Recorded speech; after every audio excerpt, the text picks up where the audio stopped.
this is an iHeart podcast. Guaranteed human. With no fees or minimums on checking accounts, it's no wonder that Capital One Bank Guy is so passionate about banking with Capital One. If he were here, he wouldn't just tell you about no fees or minimums. He'd also tell you about how Capital One cafes are open 7 days a week to assist with your banking needs. Yep, even on weekends. It's pretty much all he talks about, in a good way. What's in your wallet? Terms apply. See CapitalOne.com/bankguy. Capital One N.A., member FDIC. Hey, and welcome to the Short Stuff. I'm Josh. There's Chuck. Jerry's over there. Let's get going. This is Short Stuff about shortages of coins shortly now. Hey, can you spare some change? No. Why not? What was it? I can't remember who said I think the line is, haven't you heard? There's a coin shortage. Oh, okay. Let's try this again. Hey, mister, can you spare some change? No. Why not? Haven't you heard? There's a, what line? Coin shortage. There's a coin shortage. And that summarizes our TV show success quite nicely. End scene. And scene. So there really is a coin shortage. Our dramatization was a real one, or based on real life, a true story. In the United States, our listeners in Australia and New Zealand and UK and Germany, who knew, you know? Did we hear from a German? Is that what happened? They said, yes, we're listening to you in Germany. Okay. And they said cryptically, and watching. And what some of you guys who aren't in America might not realize is that if you went into a store, the stores that are open right now during the pandemic here in the United States, you might find a sign that says, please pay with exact change or use a credit card because we ain't got no change for you if you need it. And it's actually kind of becoming a bit of a problem and a conspiracy theory over here. Yeah, so there are coins out there. Mm-hmm. The U.S. Treasury says that there were almost $48 billion worth of coins in circulation in April of this year, which is about 400 million more than last year. Mm-hmm. But the deal is those coins aren't moving. They got no movement going on like they usually do for a few reasons. Obviously, when businesses closing and banks sort of closing and reducing their hours, and things like arcades and laundromats and public transit where you use a lot of coins and convenience stores, when all that stuff closes up, it's going to put a serious dent in the coin flow. It is, because I mean, all of these businesses that are especially coin heavy, they act as kind of like part of the circulatory system that moves coins through the economy. And if they're not closed, meaning they're not accepting coins, you can't let the coins pass through them. So instead, they go back home to people's houses, which is where a lot of them are right now. Also, simultaneous to that, Chuck, the U.S. Mint was like, well, we don't want to put our people at risk, so we're actually going to slow production and furlough a bunch of people because we don't want them on the job giving COVID to one another, which is kind of sensible. And then beyond that, even if you do have a business, a lot of people are saying, you know, they want like contactless, they don't want cash passing back and forth. They'll maybe shove a credit card reader in your face from a pole that it's attached to, and they'll say, stick your credit card in that. Not doing a lot of cash or asking for exact change. And again, that just means there are coins out there. They're just not flowing through the economy like they normally do. Right. So for all these reasons, there is a coin shortage. Not a coin shortage in that they don't exist, but a coin shortage in that they're not flowing through like they're supposed to, like you were saying. Which, I mean, if you were a thinking person, you might by this time have thought, who cares? It doesn't matter. Yeah. But it does for a lot of reasons. And first is that there are a lot of stores, kinds of stores, like you said, public transit, the public transit store where you go to buy public transits and coins. And then laundromats. There are certain kinds of businesses that heavily rely on the free and open flow of coinage for their businesses to function. And if you go into one of those businesses and they say, you need to pay with exact change, is that okay? Some of their customers are going to be like, no, that's not okay. I don't have exact change and I want my change back. Some of those stores have tried to get creative and have said, how about, rather than us give you change back, we donate it on your behalf to a charity. Like you kind of round up your bill to have some of that donated. That makes sense, but if you're kind of going through hard times, which a lot of us are, you want that change back. So then some stores have said, okay, all right, we don't actually have physical coins here to give you change, but we can give you a store gift card with that amount on it. How about that?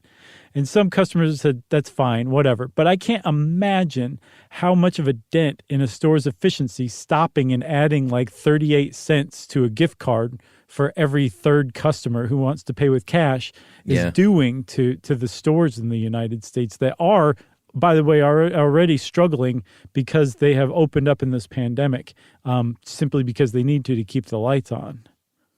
Yeah, or some stores are saying, how about in lieu of the 37 cents, I compose a poem in which I integrate the words 37 cents. Right. And I will sing it to you. Right.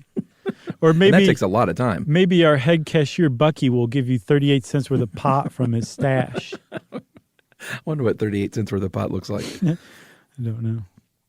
Probably that's a lot, right? Sure. From everything I've read. Should we take a break? Yes. All right, we'll be right back with more coin shortage. Well, now, when you're on the road, driving in your truck, why not learn a thing or two from Josh and Chuck? It's stuff you should know. Stuff you should know. All right.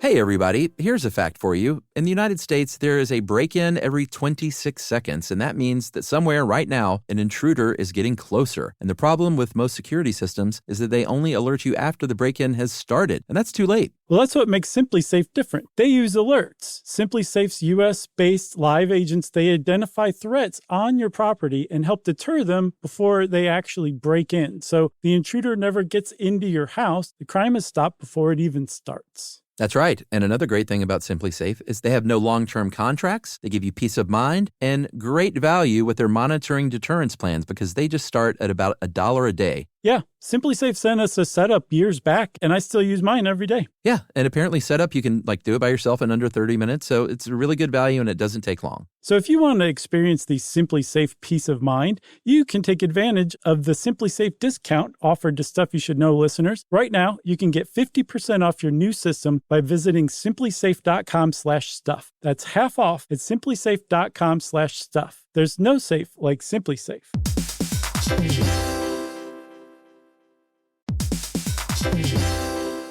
Work can be a little weird. One minute you're in a meeting that could have been an email. The next you're trying to decode corporate jargon that somehow means nothing. And don't even get us started on the quick sync that turns into a 45-minute deep dive.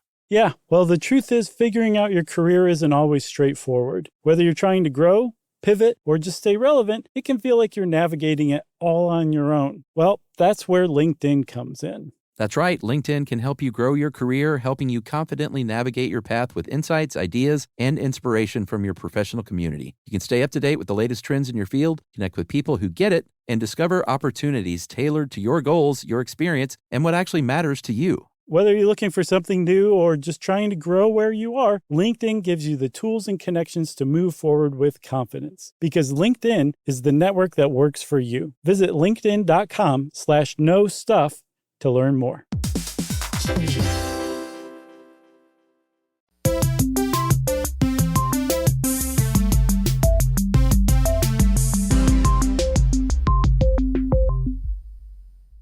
All right. So we got a coin shortage. It ain't flowing. The National Grocers Association and some other retail trade groups sent a letter to Jerome Powell, the Fed Reserve Chair, and Steve, how do you pronounce that? Harvey? Mnuchin? Oh, yeah. Mnuchin? I thought you were talking about somebody else. Mnuchin. The Mnuch?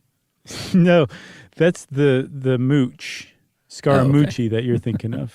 Oh, that's right. Yeah. He's the Treasury Secretary, and they sent a letter in June saying, hey, you're rationing these coin shipments to the banks, and that's really threatening our business because it's, we come from a place of privilege to be able to sit around and joke about this because I'm like, I just put everything on my Amex because I get Sky Miles that are now useless. But here's the deal. if you have a household income below $25,000, you are paying for cash. You're paying for 43% of your transactions in cash. Right. This is why finally we reach why it really actually matters, because there's a significant number of Americans out there who depend on having cash handy because the banks have said, we don't think you're worthy of having a bank account. And the credit card companies have said, we're not going to extend you any credit. So all you've got is cash. That's your only option. And so if the store's trying to give you some business or run around about donating your 38 cents to charity, no, you probably want that 38 cents back. And not having that 38 cents in circulation is a big problem for a large number of people. Yeah, here's a couple of other stats that may be surprising if you always just throw down your credit card. 45 to 60% of sales at all grocery stores and convenience stores are cash. Mm-hmm. And for $10 or less, about half of all transactions, period, in the U.S. are paid in cash if they're $10 or less. Yes. And also, I mean, there's plenty of like gas stations and convenience stores out there that have a long-standing policy that, nothing under $5 or $3 or whatever can be put on a card, because those credit card fees can really add up for a store like that.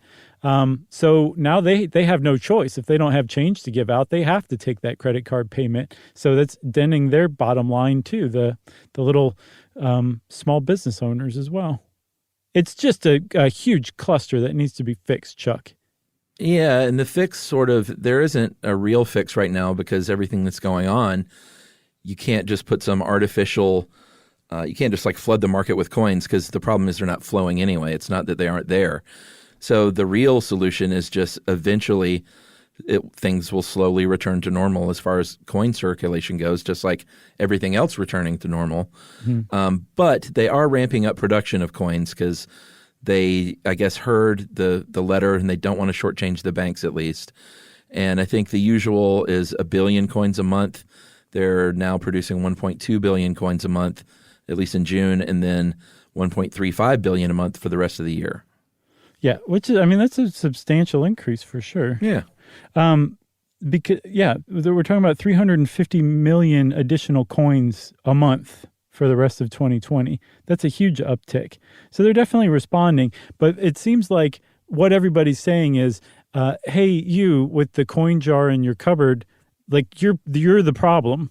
Like go take your coin jar to the Coinstar. I think the Fed actually specifically named Coinstar as a place where you should take your coins and trade them in for a gift card or some cash or something like that. Or if you don't want to pay whatever fee Coinstar charges, you can actually go into the bank, take your coins. They will be happy to see you for the first time in their entire banking history, showing up with a jar full of coins being like, can I have this in exchange for some bills? That will help get it back into circulation as well. Or you could just start spending them, like pay in coins out of your coin jar that you have at home. Reintroduce it into the economy, in fact, is another way to put it. Yeah, I can't remember when we talked about this, but we talked about coins before and taking them to the bank, and the fact that Emily and I, when we were first together and just broke, as you could imagine, would go on change dates because we would go to that Coinstar machine and dump them in there. And I think that's when you said that you didn't do Coinstar because of the fee, if I'm not mistaken. That sounds like something I would say. Yeah, that was a long time ago, though. Yeah. Well, you're like, still don't pay the fee. Still the same. It'll be etched on my tombstone. Yep, he wouldn't pay the fee. So you can do something by spending coins. That's a big one. And there's actually a hashtag that this coin task force that got put together came up with called Get Coin Moving. Not even coins. Get Coin Moving. Brick Love Lamp. It's pretty bad. And here's a little tidbit for you to chew on while you're going through your coin jar, trying to figure out what you're going to buy first with it. A coin in the United States remains in circulation for up to 30 years. So all those coins they're pumping full of the economy with, they're going to be around for a while. Whereas the paper bills that we have usually only last about 1.5 years. Wow. That's it for short stuff, Chuck, don't you think? I think so. Well, then short stuff says, everybody, giddy up. Stuff You Should Know is a production of iHeartRadio's How Stuff Works. For more podcasts from iHeartRadio, visit the iHeartRadio app, Apple Podcasts, or wherever you listen to your favorite shows.